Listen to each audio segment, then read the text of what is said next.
In Hebrew, the word davar has two meanings: an object and speech or word.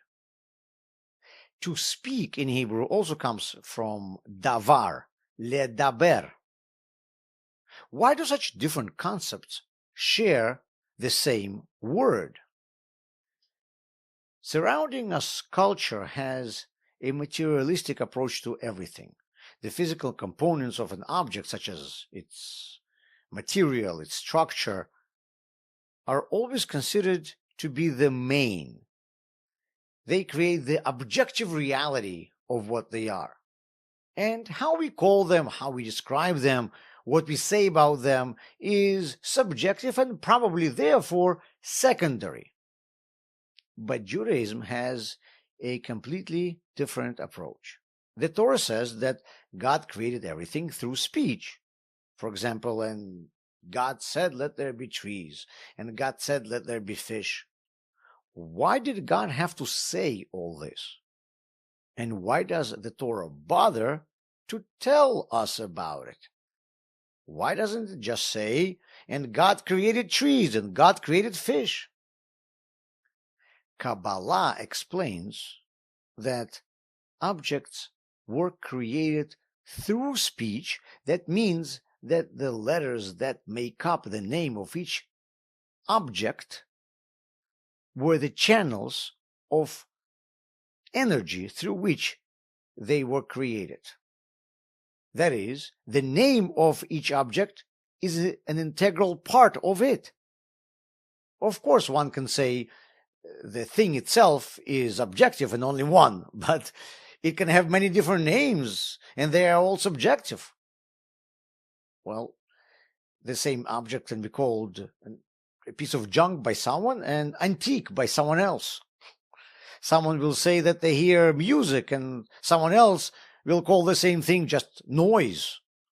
The same person can be called a freedom fighter by some and a terrorist by others, an informant by some and a snitch by others, and so on.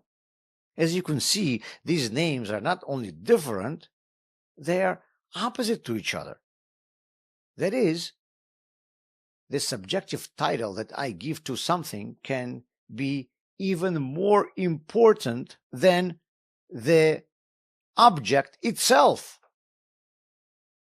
I can call a black box standing in the corner of my room a footstool. And someone else will say, "One second, this is a computer." Well, for some it's a computer, for me it's a footrest.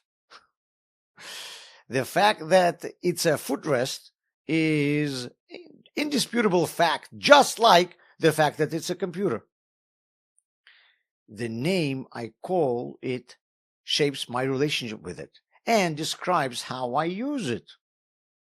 This means that what I say, the names of objects, their description, my opinion about them, are not only a part of the object itself, but it is the main component of it. This is why Judaism is very careful about what we call things. The Lubavitcher Rebbe insisted that, for example, hospitals in Israel would not be called Bet Cholim like they are commonly called in modern Hebrew, which literally translates as house of the sick, but Bet Refuah, house of healing.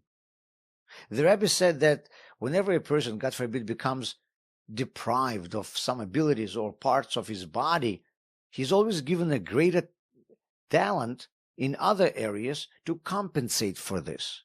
This is why when the Rebbe met with soldiers that lost their limbs in wars, he insisted on calling them specially gifted rather than disabled. How we describe something is determined by what we see in it, and in its turn, it determines our relationship with it and everything we do with it. Let's name things thoughtfully.